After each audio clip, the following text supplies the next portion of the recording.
Kingsley, Associate Vice Principal Mr. Upali Ratnayaka, the Vice Principal Mr. Wilson, the co-VPs, President of the OBU Jeremy Brohier, and the PTA community, and students, parents, teachers, well-wishers, and all distinguished guests who have gathered this morning. There is no doubt that as I stand here, this is a very humbling experience to know that God has chosen me to serve Wesley. Some of you may know that I am a second-generation Wesleyite. While that may be a matter of privilege and honor, it is also a very humbling experience that the custodianship of Wesley has been entrusted to me to lead this institution forward. As I stand here on this very momentous and historic occasion, both in the life of Wesley and in my personal life, I am very conscious of the sacrifices and the prices that have been made and paid by those who have gone before us. And it is my intention to build on those values, to build on what has been achieved, so that we together as a community can enable Wesley to reach new heights and to achieve her God-given potential. I believe that if Wesley is to achieve her God-given potential and reach new heights as the Lord would have it, there are a few things that need to be in place. And I just want to spell out maybe 2 or 3 and allow you to ponder on this as we begin our journey together. The first feature that I believe needs to be in place if we are to enable Wesley to reach great heights and to achieve her God-given potential is synergy. Now I know that the word synergy is something that we don't use all the time. It's not a very common word. We use energy more often than we use synergy. But synergy means where all the individual parts come together. The individuals come together and they create a whole that is far greater, that is far superior than the total sum of the individual parts. And I believe that that needs to happen in the Wesley community if we are to reach greater heights. Some of us will recall the movie Coach Carter with Samuel Jackson starring as the coach. And if you remember the story, the team had many fine players, all greatly talented individuals. But there was one problem. They could never come together in that spirit of synergy. And that story in that movie repeats itself so often in so many places, in so many institutions, where we have fine individuals, all extremely talented, but somehow they lack that spirit of synergy, where they can come together for the greater good of the organization, for the greater good of the community to achieve greater results. And I believe that if Wesley is to achieve her God-given potential, if Wesley is to achieve great heights, then we all need to come together in that spirit of synergy. You might be a parent, you might be a teacher, you might be a student, you might be part of the old boys community or the welfare community, but we all need to come together and recognize that we are here about a greater cause, and that is to move Wesley to where God wants her to be. The second feature that I believe needs to be in place if Wesley is to reach greater heights is the spirit of stewardship.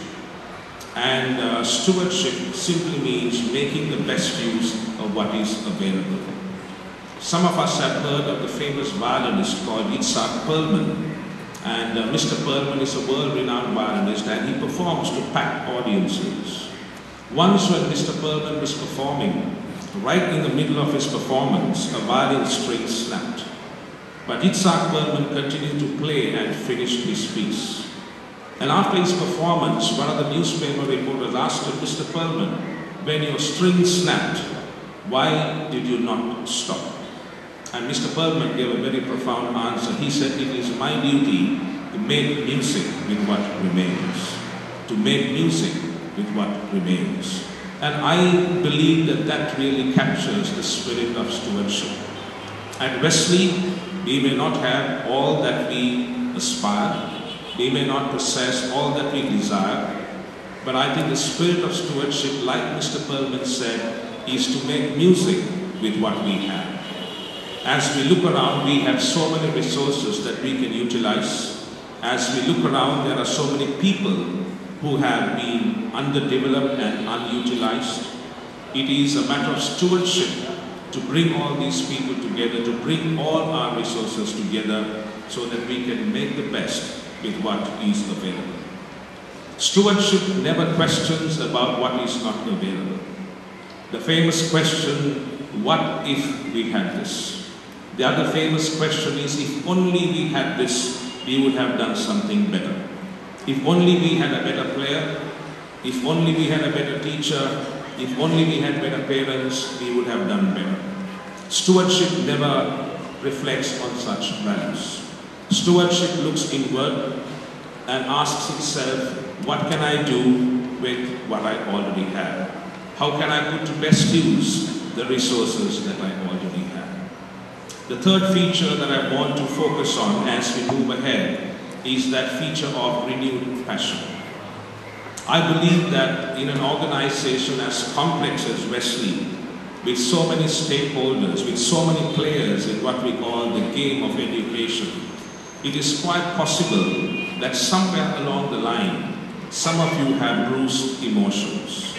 Some of you may have been hurt either intentionally or unintentionally by some of the things that have happened. And as a result of that, such hurt and such bruised feelings can actually give rise to a destruction of the passion that you once had.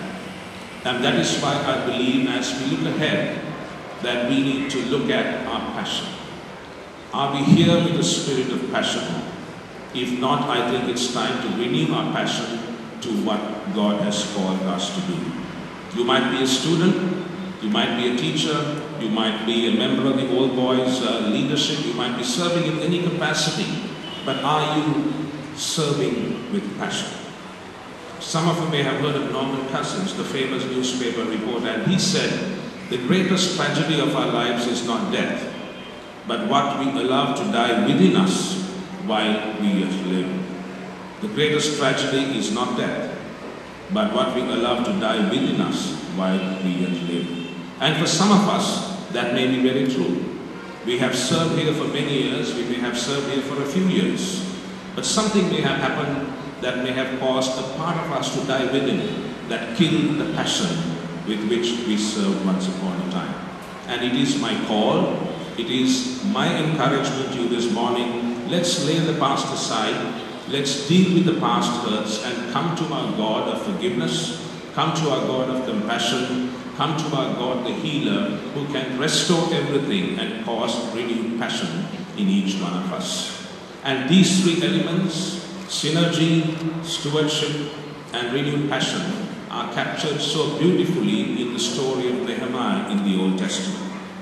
When Nehemiah worked with a group of people who were pulling in different directions, who had vested, many people had different agendas and vested interests, but Nehemiah brought them together and they completed, under the help of God, the completion of the wall in record time. And Nehemiah's prayer was, God, strengthen my hands. And I believe, and I pray, and I hope that God will strengthen your hands, each one of our hands, no matter what role you perform, that God would strengthen your hands so that we can rise up and build Wesley. Thank you very much.